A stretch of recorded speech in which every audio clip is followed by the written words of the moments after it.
Hannah Montana est de retour sur Disney 20 ans après la diffusion du premier épisode en 2006. Miley Cyrus, héroïne de la sitcom américaine, a revêtu la perruque blonde qui l'a fait connaître alors qu'elle ne l'avait pas portée depuis ses 17 ans. L'épisode spécial, dont la sortie est prévue le mardi 24 mars au matin, mettra à l'honneur des chansons phares comme The Best of Both Worlds, qui a participé au succès de la série et qui l'a fait rentrer dans les charts américains.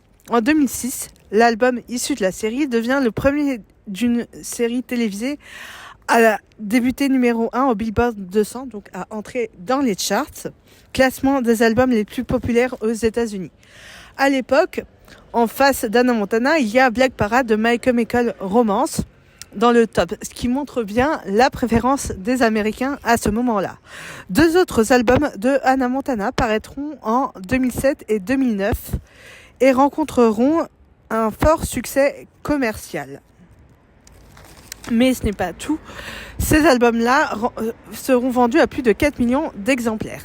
Le disque Hannah Montana Meet Miley Cyrus atteindra la première place du Billboard Top 200 et se vendra à plus de 3 millions d'exemplaires aux États-Unis, confirmant la réussite commerciale de la série.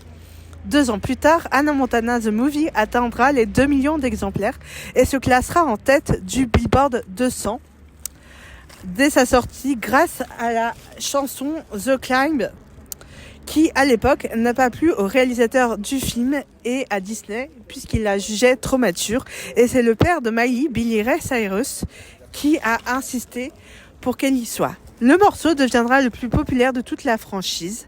Elle a même été nommée plusieurs fois comme meilleure chanson de film au MTV Movie Awards et celle-ci apparaît encore dans le top 10 de Spotify des chansons les plus écoutées de Miley Cyrus. De plus, elle a traversé les années, ce qui montre sa longévité puisque Miley Cyrus continue à la chanter.